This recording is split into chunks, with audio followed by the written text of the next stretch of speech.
Neurodivergence, Smoking, Moving On, and Choosing Messy by Mac Devlin. Hey, Pumpkin. I mean that in a real way, not sarcastic, not performative, just hey. Because if you're reading this and any of it sounds familiar, I want you to feel like someone's sitting across from you saying, yeah, I get it. I really do get it. I am a fucked up, rambling, emotionally soft mess. Recently, I've been saying I love you more, because that's where my heart has always drifted, toward love and belonging. Whatever I say honestly might make me a pariah, but that's a chance I'm willing to take. Here goes. I think it's healing to say things out loud that most people keep bottled up, to take what feels constant and private and put it somewhere visible. Because the moment you do that, someone else reads it and says, "Sweetie, I thought I was the only one." That's part of what I love about writing here. You put something messy on the page and it lands somewhere it needed to land. This is me trying to explain what it feels like to live inside my own head on a normal day. My operating system is never turned off. That's the most articulate way I can phrase it. I do not enter sleep mode. The screensaver is turned off. For some reason, I cannot log off of the AOL inside my head. Everything all the time, all at once, everywhere. Even when I'm asleep, I'm aware that I'm dreaming, but it's a weird dream of recalling every event of the day in stark clarity. I wake up already in motion, like I never actually stopped. Then the day starts, and everything comes in at once. When I talk to someone, I'm not just hearing what they said, I'm hearing how they said it, what they might have meant, what they didn't say, what they might be feeling, what this could turn into 5 minutes from now, what it could turn into tomorrow. At the same time, I'm figuring out what I'm going to say back. Not just the words, but the tone, the timing, the possible impact. This doesn't mean I'm not listening or I am just waiting for my turn. I hear you, and to be honest, if I sit in anticipation of what comes next, you may not get a response. My thought process is like 10 conversations layered on top of each other, and I'm trying to keep them all straight. Then comes the checking. Did I say that right? Was that too much? Was that fair? Did that come from a good place? Should I have said less? Should I say more? I run it over and over, fast, like my brain doesn't trust the first answer it gives itself. Because it doesn't. The heart interacts with the head, and that is an inextricable entanglement. And look, I'm not saying I'm some kind of genius. I do dumb shit all the time. I lose my train of thought and I mumble. I've got a stutter that shows up if I think about it too much, which is great because now that I'm talking about it, I can feel it stirring. I think this plays into my constant state of withdrawal. I enter a space, and even if I feel welcomed there, I drop an Irish goodbye. Is that off track? Maybe. You tell me. That's part of it too. Nothing is just one thing. Everything connects. And sometimes it all connects in miraculous, validating ways. But sometimes, and only sometimes, the light is winning, Marty. It connects in ways that reveal darkness. Not small darkness either. Big darkness.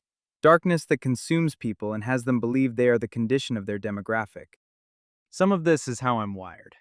ADHD, OCD, ODD, mostly unnamed when I was tested as a child, appearing in charts as difficult and unfocused but bright and articulate, and a brain that picks up patterns whether I want it to or not.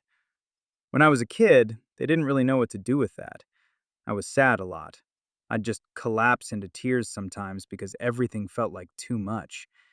They ran tests, said I was way up there in intelligence, said I could spot deception at a level most people can't. And that sounds impressive until you live with it. It means you see things you don't want to see, and you feel things you don't want to feel. And that empathy piece, man, that's a double-edged thing. I see someone hurting and it doesn't stay over there, it comes right in. It sits with me. Sometimes it's overwhelming, sometimes it's just straight up too much. Add life on top of that. Losing my mom flipped something in me that never really flipped back. That was 5 years ago, and ever since then, my brain has been running even harder. Grief doesn't sit quietly. It's constant background noise, the persistent dissipation of the Big Bang. The bus keeps moving even when you ding for a stop. Then there were years where I was dealing with someone who made it their job to keep me off balance. I was always second guessing, always adjusting, always wondering if I had said the wrong thing or done the wrong thing. Walking on eggshells isn't even the right phrase. Walking through fucking lava is more appropriate. And here's the thing, sweetheart.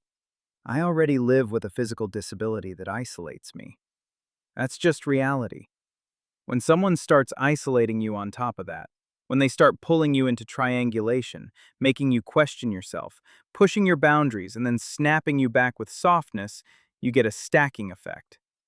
One pallet of thought lands on another pallet of thought. Those pallets get heavy real quick, and the thoughts run the risk of spilling across the warehouse floor.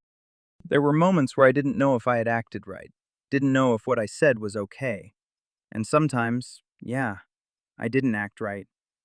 When I finally pushed back, when everything came up at once, I was meaner than I should have been. I can own that. I can get vicious with words if I let it go too far. It's like a pressure cooker.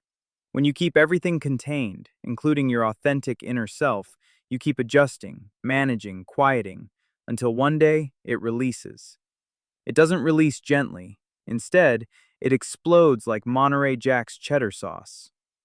I've gently been moving away from explosion so I can live as my mother did. A deep belly laugh, a kind word for strangers, a smile she wore even when I know she did not feel like smiling. She is why I'm so careful now. If I seem measured, if I seem controlled, it's not because I'm putting on a show. It's because I know what happens if I don't, and I know what it looks like to be a positive force. Thank you, Mama. I'm careful with my words the way you'd be careful as a chemist decanting acids. I'm not afraid of speaking, but I know what I'm holding back at all times. Words, believe it or not, can be destructive as hell, but they can also be constructive. And yeah, sometimes I reach for things that quiet it down. My subs hits 420 today and I'm happy about it. Infer what you will. I'm not going to pretend I don't outsource pain to apothecarial wonders that are now federally legal, but I also outsource it to a cigarette. A horrible, disgusting, delightful, deadly, icky, clothes-ruining, lung-shredding cigarette. When everything is running hot, you look for ways to bring it down, even just a little. It's not escape.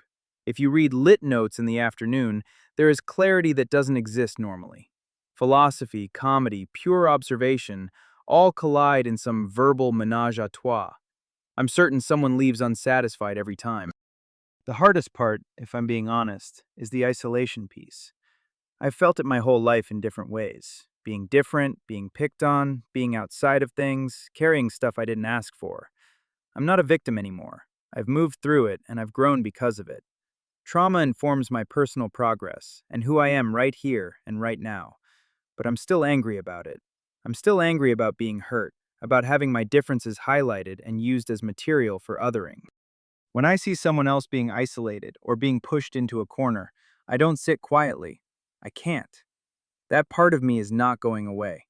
I'm not shutting that down for anyone. You can call that too much if you want. You can say it's dramatic. I don't care. I know what it feels like to be on the receiving end of that, and I'm not going to pretend it's okay when I see it happening. At the same time, I'm learning I don't have to carry everything. Reactions are not mine to manage, and not every thought needs to be chased. Conversations don't have to be perfect.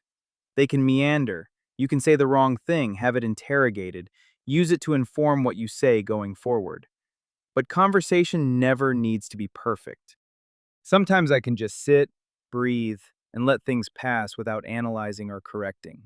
If you're reading this and your brain never shuts off either, if you're always on, always scanning, always thinking 3 steps ahead, hey sweetie, you're not alone in that. There's nothing wrong with you for feeling overwhelmed by it. It just means your system runs hot. Maybe the goal isn't to shut it down completely. Maybe it's just to learn how to live with it without letting it burn you down.